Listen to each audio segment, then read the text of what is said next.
If you are a guy who is overweight and you have excess body fat and you are getting incredibly frustrated with your lack of progress and you have tried everything, but nothing seems to be clicking, here's some of the biggest mistakes that I've seen while cutting, taken from my own weight loss journey, from the guys inside my mentorship program. And by the end of this video, you will be one step closer to achieving your dream physique while avoiding wasting more time. And starting off pretty controversial, I want you to not obsess over the scale. Let me ask you a question. When you embarked on this journey, did you want to lose weight or did you want to lose fat? Because they are very, very different. The focus here is fat loss. So in the grand scheme of things, you shouldn't really worry about how much you're weighing. Over the extended period of time, yes, your weight should trend downwards, but the day-to-day fluctuations, okay, from Monday to Tuesday and Monday to Wednesday, if it goes up, if it goes down, do not focus and do not worry on it because it will send you insane. Instead, you need to think about and look at how do you look in the mirror? More importantly, how do you feel? How are you fitting in old clothes and how are you looking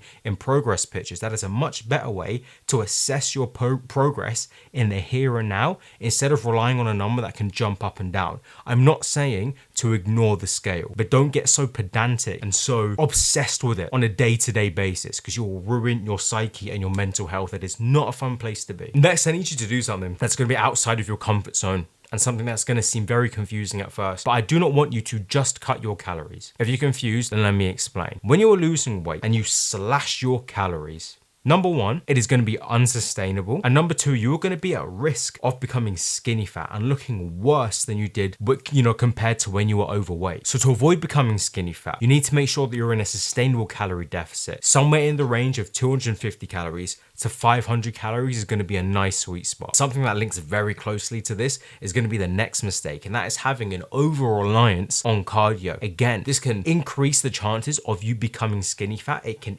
increase your cravings if you do way too much, and more importantly, it can actually damage your muscle if the cardio is too intense. I break it down like this inside the mentorship, right? Cardio is your secondary form of calorie burning, if you will. Cardio is something that works in the background and our primary focus is going to be our diet. So if we're doing tons and tons and tons of cardio, especially if it's intense, you're setting yourself up for failure. Number one, because it is unsustainable. And number two, you're going to have problems maintaining that post weight loss. So instead, focus on maximizing your steps first, i.e. your 10 to 15K steps. So once you've maxed that out and you have plateaued, that is when we can start incorporating maybe one, maybe two cardio sessions a week. But there's something even worse, and that is a mistake that I truly believe that 95% of people, when they start losing weight, they make this mistake, and that is filling all of their calories with junk. You watching right now have got step one down. You're in a calorie deficit.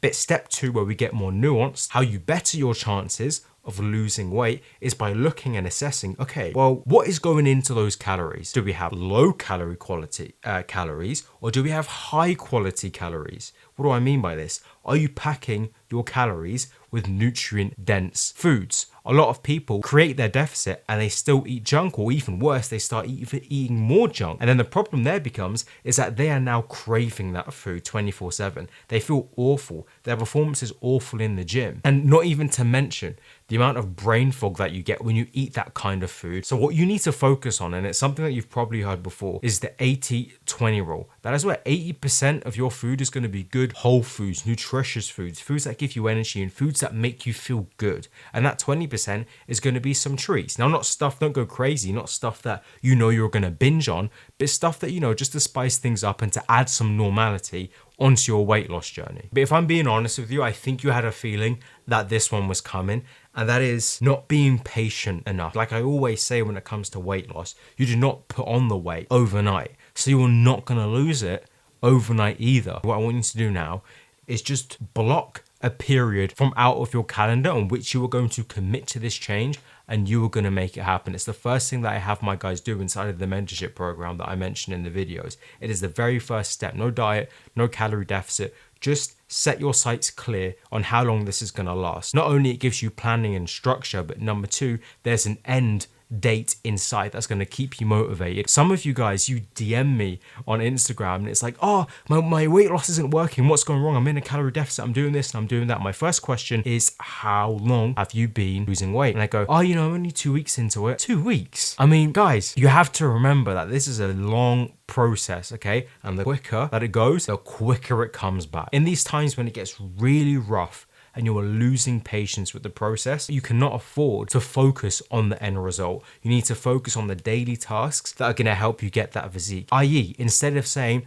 when am I going to get rid of my belly fat? When am I going to get rid of my love handles? You say, okay, what are the boxes that I need to tick to make this day a good day? Can you see how now you are now focused on the task and not the outcome? That little shift right there is something that can change the trajectory of your weight loss journey. It did it for me. It did it for the guys inside of the mentorship. We are not outcome focused. We're focused on the here and the now. And I recommend that you do the same. And really piggybacking off that, we do need to talk about mindset and mentality. I can already see you sighing and huffing and puffing like, oh, like, why do we even have to talk about mentality? But it is the fundamental part of weight loss, because a lot of weight loss and getting through your journey is going to be psychological, okay, more than it is physical. Anyone can work out. We can all lift weights and put them back down and run and jump on a treadmill. I don't recommend you jump on a treadmill, but you get what I'm saying. The problem that I see when I'm coaching and I'm inside the mentorship, okay, and I'm in the trenches, right, trying to figure things out, is that you know that you need to lose the weight. That is good.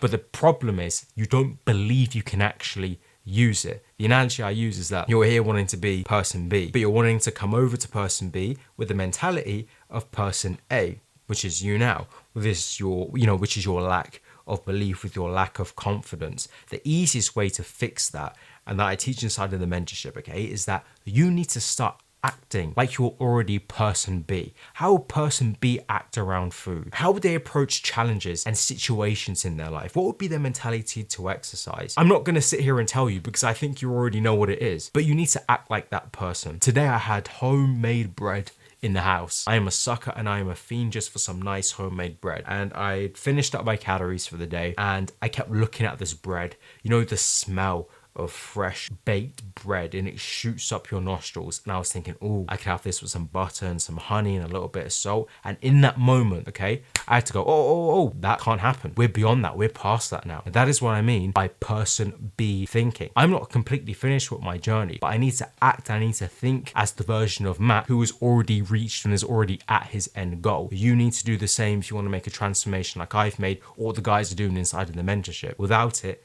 you're going to struggle, and it's likely why you've been struggling for so long. Now, I need to break this down to you, and I need to be very honest, because when it comes to losing weight, it is a mental and it is a physical transformation. But if you do want to do both of them quicker than the majority of people who are out here struggling trying to lose weight, and finally escape the suffering, come and join the mentorship. I take you step by step. I hold your hand through your journey. And if you would value unlimited access to me, okay, within our community there is a DM feature. So in your most time of need, when you need yours truly, I'll be able to reply to you and help you whenever you need. You can find that inside of the mentorship. I am there to be used. Doesn't sound great. And we do have live lectures coming soon. So we'll probably get about like two to three more people before we start doing the live lectures. So I am really excited for that. If you are a person who would value that kind of help, the link is going to be in the pinned comment for that. Otherwise, I'll catch you next door.